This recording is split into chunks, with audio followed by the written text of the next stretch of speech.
Hey guys, welcome to my channel. I hope you're all doing very well. So I just watched Wish. Let's talk about it.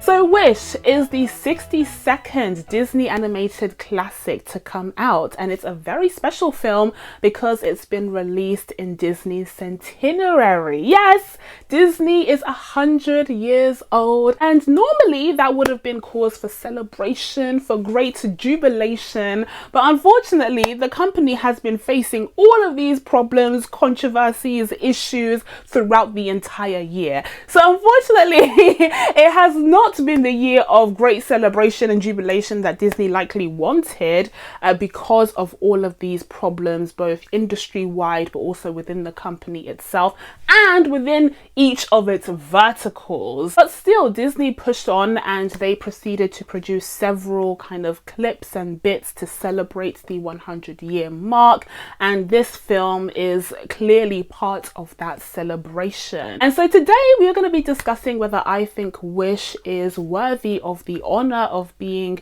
an homage for 100 years of Disney animation, and also whether or not I think it strikes the balance between being an homage and also standing on its own as the latest in the long line of Disney animated classics. But before we get into all of that good stuff, as per usual, if you haven't already, please be sure to subscribe to my channel and make sure you turn on your notifications so that you can be told when I upload next. There may or may not be some additional Disney centenary content coming up on my channel, so if that sounds exciting to you, then please be sure to subscribe and turn on those notifications. But without further ado, let's get into my review of Wish. So Wish takes place in the mythical land of Rosas, which is located somewhere in the Mediterranean, and Rosas was actually founded by its king and queen, King Magnifico and Queen Amaya. In the case of King Magnifico, he essentially had to leave his homeland due to circumstances that aren't really clarified in the film, but something awful happened in his homeland, and so he set out to find another land that he could call home with his wife, and there they became the king and queen of Rosas. Now, after the struggles that King Magnifico faced in his homeland, he set out to become a very powerful sorcerer, to the point where he eventually develops the ability to grant wishes. He is able to take on people's wishes, which manifest in these spheres, and he is able to grant some of them. And so the land of Rosas is known as the land that grants people's wishes, that makes dreams come true. And so you have people from all over the world come to Rosas seeking, new opportunities and a new life for themselves and their family. And it all seems fine and dandy until one day our main protagonist Asha has to have a job interview with the king in order to become his apprentice. And during that job interview, it becomes very clear that the king's motives surrounding this wish granting is not as pure as she was led to believe, not as pure as the king wanted the kingdom to believe. He has these selfish motives, and the majority of the wishes that he keeps for safekeeping will never come true, which is particularly heartbreaking because as soon as you give your wish over to the king, you can no longer remember what it is. So you have that part of you that is missing forever. So obviously Asha takes umbrage with this. Obviously Asha's like, that seems a bit out of order. Like, if you're not going to grant all of these wishes, then just give it back to the people so that perhaps if they can pursue these dreams and these goals themselves and make their own wishes come true. Why does it always have to be you controlling the wishes? That doesn't seem right. Now, mentioning all of this during the job interview is not a good idea. She doesn't get the apprentice role from the king, and she gets on the king's bad side to such an extent that her grandfather's wish, which she asked to be granted on his 100th birthday, ends up getting pushed to the side, never to see the light of day, because the king has it out for her all of a sudden. And so this is where we start to see the evil side of King Magnifico. He's not not the person that he presented himself to be. He's far more selfish and vain, and he's hoarding all of these wishes to feel a sense of power rather than to try and actually make his citizens' dreams come true. Now, Asha is devastated to hear that not only is the king not going to grant her grandfather's wish on his 100th birthday, but he's never going to grant it out of spite for Asha. And so unfortunately she returns home and tries to tell her grandfather and her mother the news, you know, of what's really going on behind the scenes, but they have been so conditioned by the king and by the culture of Rosas that they don't believe that what Asha did was correct, and they believe in what the king says. You know, if the king says that it's not right for the grandfather to have his wish granted, then the king must be correct. Asha is trying to convince them of the contrary, but it doesn't work out. She ends up running away, and out of frustration she makes a wish herself, and the only person there to hear is this magic star. This magic star in the sky, and Star shakes things up, okay? Because all of a sudden it's not just the king that has magical abilities in Rosas. All of a sudden you have this literal star that is going around shining its light and bringing a whole new hope to the people of Rosas. So with the help of this magical star, her pet goat Valentino, and her friends, the 7 dwarves, we'll talk about it later, Asha sets out on this mission to save the wishes of the people of Rosas so that they can be given back to the people of Rosas, and then they can have that piece of themselves that has been missing ever since the king took their wishes away. But just as Asha finds herself empowered by this magical star from the sky, the king also finds himself empowered by this evil book of spells, the Darkhold, if you will. He does a wonder and starts dabbling in dark magic, and he gets further corrupted by this dark magic and becomes increasingly evil, outwardly so as well, dropping the act for once. And it takes the efforts of not just Asha and her friends, but the entirety of Rosas to get back those wishes from the clutches of this evil king. So that's the main story of Wish, and as you can probably tell from my demeanor, I had a fun time with this film, guys. I had a really fun time with this film. I was surprised at how much I enjoyed it. There are lots of different Easter eggs and different hints and clues to other Disney films, which was fun to kind of spot throughout the film, and we'll discuss them later in this review. But there weren't just obvious Easter eggs and name drops throughout this film. The film itself is an amalgamation of various different Disney animated classics, and it's just kind of bringing all of those themes and all of those kind of iconic Disney moments together to create a film that celebrates 100 years of Disney storytelling. And I think it does a really great job doing so, which is why I was so surprised upon Googling this film to find that it has a very low Rotten Tomatoes score from critics. The audience score is considerably higher, although the IMDb score is less favorable. That's not to say that's going to impact my review. I just wanted to mention that because this is yet another instance of a film that I think is really, really great, really brilliant, just being shut down by critics. I think, unfortunately, this is a case of a lot of critics being incredibly cynical, and I didn't read a lot of the reviews in depth because I didn't want it to influence my thoughts. But just scanning through some of the Rotten Tomatoes reviews, the biggest complaint is that there are a lot of Easter eggs and a lot of homages to previous Disney films, and a lot of critics felt that it was very, you know, cold and corporate and meaningless, a sort of surface level. And I completely disagree. As someone who is a huge fan of Disney animated classics, I found those little Easter eggs to be really endearing, and they didn't take away from the story of this film at all. They were just little hints and clues, the same way that Marvel does, you know, throughout its entire filmography, and critics don't criticize them that much for doing so.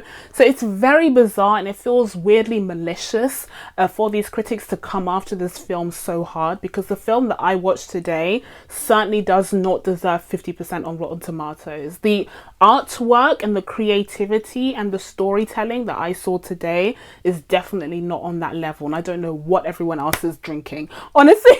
I don't know what everyone else is smoking, but like, people are mad out here on these streets. And similarly with the IMDb score, I think that score is a reflection on people's attitudes towards Disney as a company, perhaps towards woke representation, snowflake stuff, anything but the film itself. Okay, which just really frustrates me. We're going to try and keep this video light because my previous video was so heated. But okay, that's enough on other people's reviews. In terms of my thoughts on this story, I mentioned before that there was a tough balance to strike here between being an homage to 100 years of Disney animation versus being a standalone film that can stand on its own 2 feet and be a part of this huge legacy. And I think the film for the most part strikes a really good balance between the two. This is a very clever premise. The idea that you have this king that's able to grant wishes, and at first he's presented as the good guy. You know, he has the power to grant these wishes. He founded this land on, you know, dreams and opportunities. You know, it's kind of giving America, the American dream. That's what it's giving. The American dream. And then he turns out to be the American reality. Like, that's kind of the story that's being told here. And you have these immigrants from all over the world, which gives rise to great representation of, you know, multicultural characters. And it really seems like this idyllic utopia where people have the chance of making their greatest dreams come true. But in reality, this king, as I said, is incredibly selfish, incredibly vain, and he just likes holding this power over other people. He believes that they should all be grateful for him, and he has a song all about that that is catchy as hell. We'll discuss, okay, we'll discuss. And he believes that he's been doing them all a favor. They should be thanking him. Even if only 1% of the wishes ever come true, he is the one that's supposed to have that power, and everyone else should just accept it. Well, Asha is the first person to say, no, I will not accept this. This is wrong. And that rocks his world. And he turns to the dark side even more, and chaos ensues. So yeah, I think this premise is really strong just on its own for an animated film, but the fact that it ties into one of the most classic Disney archetypes, which is wishing upon a star, I mean, that also is just a stroke of genius when you're gonna have a film that is celebrating 100 years of Disney animation. Now, I understand if some critics saw this heavy emphasis on wishing upon a star and a dream is a wish your heart makes, word to Cinderella. I understand that some of those critics were kind of cynical towards that and were like, okay, yeah, we've been there, we've done that, we've got the t-shirt. But I implore you to remember that it is the year 2023, okay, which means that there is a whole new generation of children who perhaps didn't grow up watching the 1950 version of Cinderella, okay? Who perhaps didn't watch, you know, 1942's Pinocchio, who didn't watch even The Princess and the Frog. That's criminal, okay? That's insane, but maybe they didn't, okay? Maybe they grew up with Frozen 2 and Moana and Encanto, and so they generally aren't as familiar with this idea of wishing upon a star. So at the end of the day, whilst I am a huge Disney fan, I also accept the fact that this film is primarily targeted towards children, just like its predecessors were. And when I was a child, I was living my best life. And I have to say, as someone who sat in the cinema with a regular old audience, as opposed to having like an actual viewing with fellow critics, I saw the enjoyment, I saw the joy, I saw the wonder that the kids in the audience were experiencing. They were living for this film. They were living, okay? So this is their Cinderella. This is their Beauty and the Beast. This is their Princess and the Frog and Tangled. So having this cynical attitude towards this film, it doesn't even matter, because at the end of the day, they are going to grow up loving this, and in the future it's going to be, oh yeah, remember Wish? It was so underrated. But anyways, I said that I would step away from the critics' reviews. This was more about me kind of siphoning the energy of the crowd that I was surrounded by, and let me tell you, we were having the time of our lives. Now, of course, I wouldn't be a black female reviewer if I didn't mention the fact that our latest Disney animated classic protagonist is a woman of color, or a girl of color. Oh my goodness, how far we've come. I think it's actually extraordinary when you take a look at Disney's filmography, particularly the Disney animated classics, and you see the protagonists, the antagonists, the storylines, the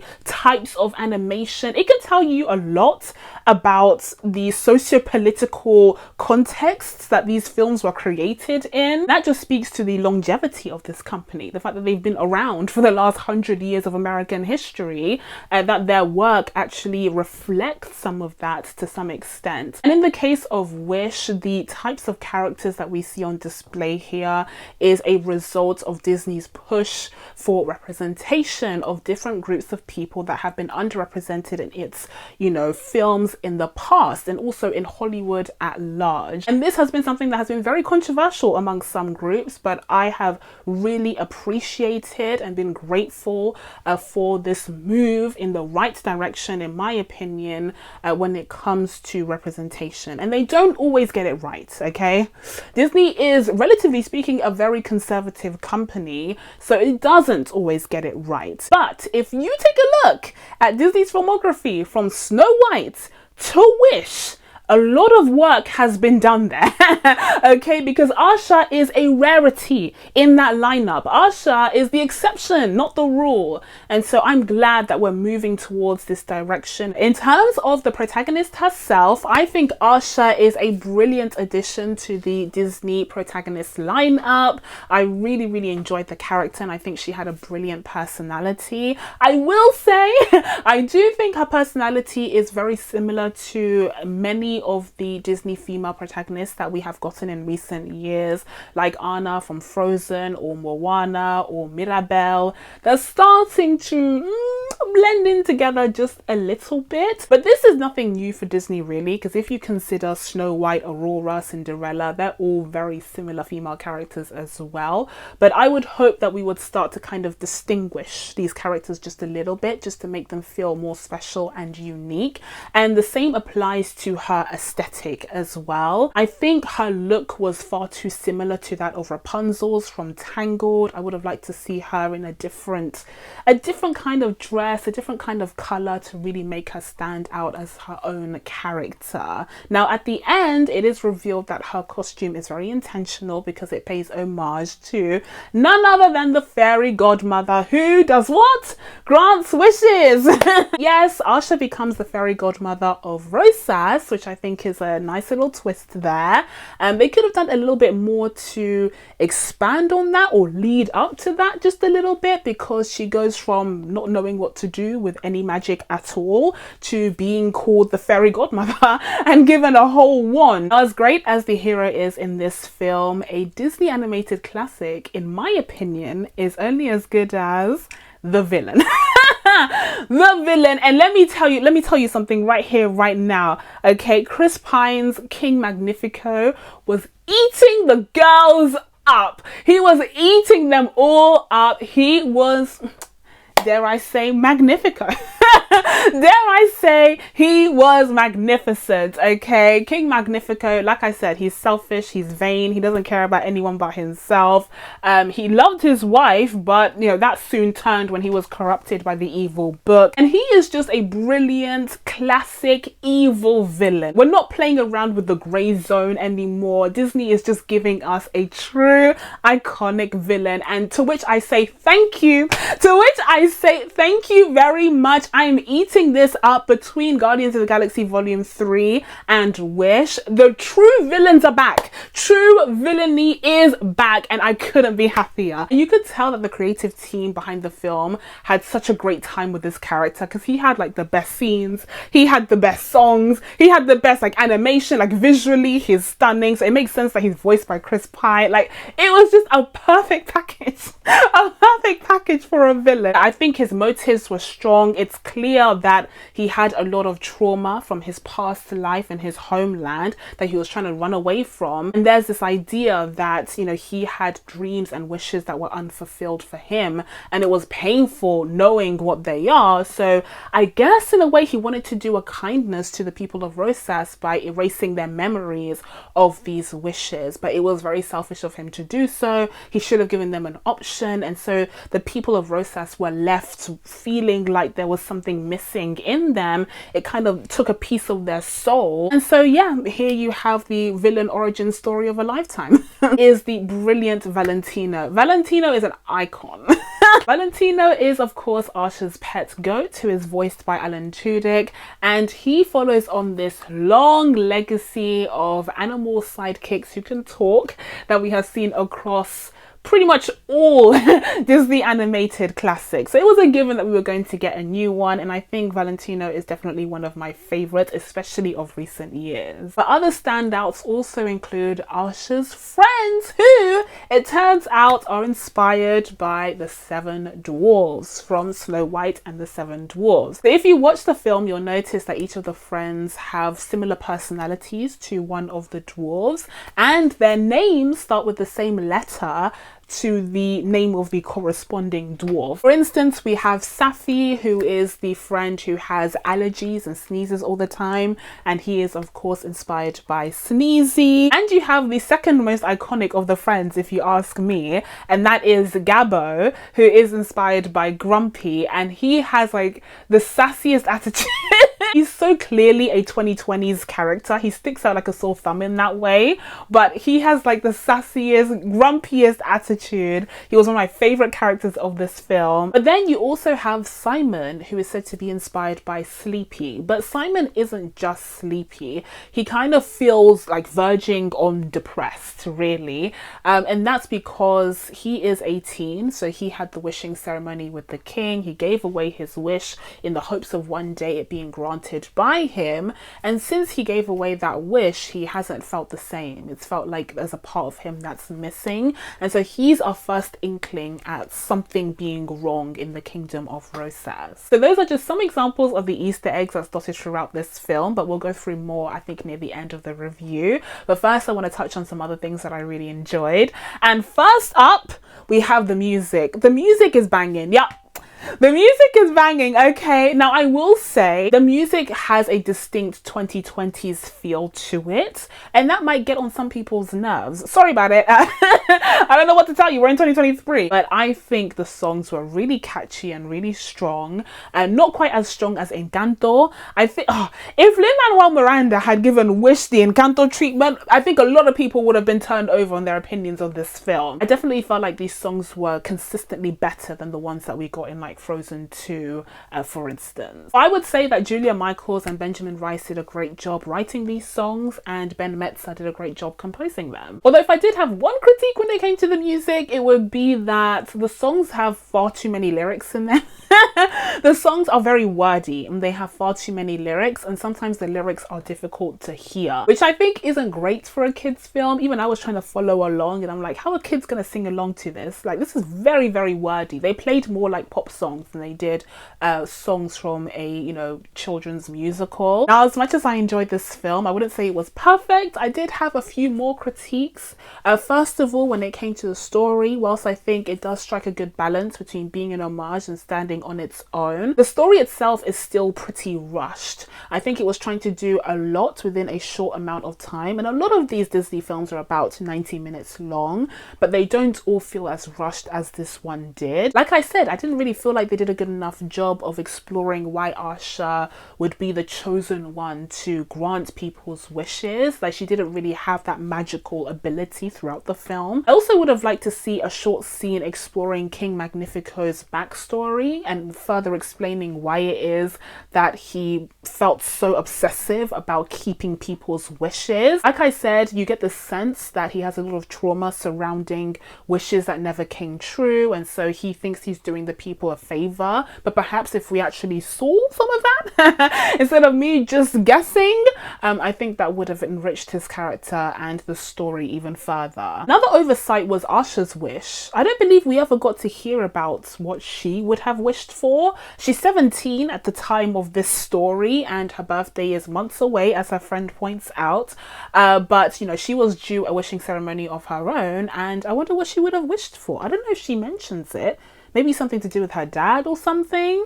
But yeah, it was kind of odd that it was never really mentioned or highlighted in the film, especially because the film is called Wish. And my final critique kind of would be surrounding the animation. Now, when I first saw the trailer for this film, I thought the animation was horrendous.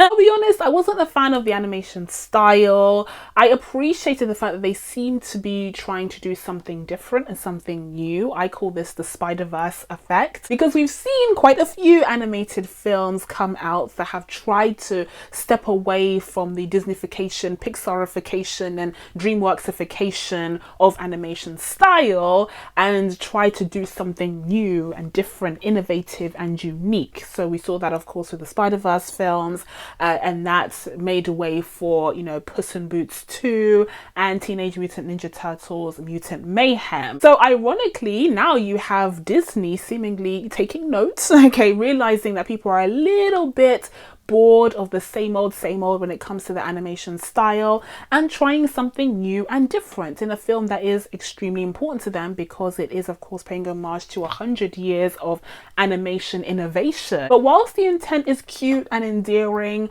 the execution was a little bit wonky for me, especially upon first viewing. But when I sat down and watched the film in its entirety, I kind of got settled into that world. There were some beautiful visuals sprinkled throughout that were really stunning and well executed in this animation style. But for the most part, I don't know, it just seemed unfinished. It lacked both the charm and nostalgia of 2D animation and the precision and detail work of 3D animation. So you're just left with something that feels like an unfinished 3D animation product. So I wasn't the biggest fan of this animation style, I'm afraid. But points for trying, you know, at least they realize they need to mix it up. But maybe we need to go back to the drawing board, literally, and think up something else to make you stand from the crowd. But with all of that being said, I'm going to be giving Wish an 8 out of 10. Okay, so now it's time for the Easter eggs. Now it's time for all of the Easter eggs and homages to previous Disney animated classics that I spotted throughout this film. Let's go for it. So the first one up, of course, as I said, we have Wishing on a Star. This is a Disney staple. We've seen this across various projects, starting off with Pinocchio, when you wish upon a star. I can't sing. I continued on to Cinderella and Princess and the Frog. Like, it's iconic, okay? And this whole film is based off of that premise. Next up, we have the palace/castle itself, which to me is very reminiscent of the one from Sleeping Beauty, which is the iconic castle that Disney uses as part of its like logo. And that was pretty much cemented at the end of the film, where you see like the shooting star and the fireworks surrounding the castle as well. And speaking of Sleeping Beauty, there are quite a few nods to that film here. First of all, the aesthetic seems to be quite medieval, just like Sleeping Beauty was. Also, I had the thought that King Magnifico himself, that his name sounds kind of reminiscent to Maleficent. I don't know, they're both M's. Okay, maybe I'm reaching, but I think there's something there. I don't think it's too far-fetched, because Magnifico's powers near the end of the film have this kind of green, smoky energy that's very reminiscent to Maleficent in Sleeping Beauty, and also very reminiscent to another villain from a lesser known and lesser liked film, that is the Horned King from the Black Cauldron, who also has that green, smoky energy that Magnifico has when he dabbles in the dark arts. Now, King Magnifico is kind of like an amalgamation of several different iconic Disney villains, because he also has the vanity and the selfishness of the evil queen from, yes, Snow White. And at one point he even says, "Mirror, mirror on the wall." He doesn't continue with the quote, but it's one of the most iconic quotes from any Disney villain ever. So we know what they were going for there. There's even a scene where he's like walking past all of these mirrors and they're showing his beautifully, attractively animated face. So that was definitely intentional. We also get several name drops from iconic Disney characters, like a bear called John, who's supposed to be like Little John from Robin Hood. We also have Bambi, a grown-up Bambi, making an appearance there. You also hear King Magnifico name drop Neverland when he's going through the wishes that he wants to destroy and absorb to gain power, and that is of course from Peter Pan. We also meet a Peter at the end of the film who is very much dressed like Peter Pan, and he is introduced to this young girl who dreams of flying just like Wendy. And in the same song where Magnifico is destroying people's wishes, he also name drops a perfect nanny and he pops the wishes, which is obviously a nod to Mary Poppins. Now here's something that was kind of my guess, but I don't know if it was intentional. We do have a scene where Asha is running away with her mother and grandfather from the king because he's lost his damn mind and they're forced to take a boat and row it down the river away from Rosas, and that was giving me Tangled vibes. I don't know if you guys spotted that or if you guys agree, but that was very much giving me the Tangled vibe where Rapunzel and Flynn are on that boat and you have like all of the lights surrounding them, except this time the lights were the wishes when they were released, or at least for an instant. Of course, like I said, we also get the nod to Cinderella at the end when Asha becomes the fairy godmother and she's wearing the same hood that the fairy godmother wore in the original film. We get another nod to Cinderella in the form of a mouse that gets the speaking powers from the star, and she is able to deliver a message to the queen, which is obviously a nod to the mice from Cinderella. And then going back to the animals and the legacy of animal sidekicks in Disney films, there are a few more Easter eggs that I spotted there. The first one being, I can't remember which animal it was, but one of them mentioned how stars are balls of gas, and as someone who has watched The Lion King an unhealthy number of times, I knew that must be something to do with Timon and Pumbaa. So that's my guess. Okay, that very specific line about balls of gas is definitely Timon and Pumbaa coded. You also get a talking raccoon who's part of the pack, and he was giving me Miko vibes from the Pocahontas films. And finally, we also had Valentino saying that one of his wishes was to live in a society where animals could talk and they would be treated equal and they would also be wearing clothes. And that was giving, it was giving Zootopia. It was giving, Valentino would absolutely fit in brilliantly in Zootopia. So that's it from me, guys. Now that I told you guys my thoughts on Disney's Wish and all of the Easter eggs that I managed to pick up whilst watching the film, it's time for you guys to let me know what you thought of this film, the reception to it, and perhaps any Easter eggs that you spotted down in the comments below. Please be sure to subscribe to catch new videos coming up. Thank you guys so much for watching. I really appreciate it, and I'll see you in the next one. Bye.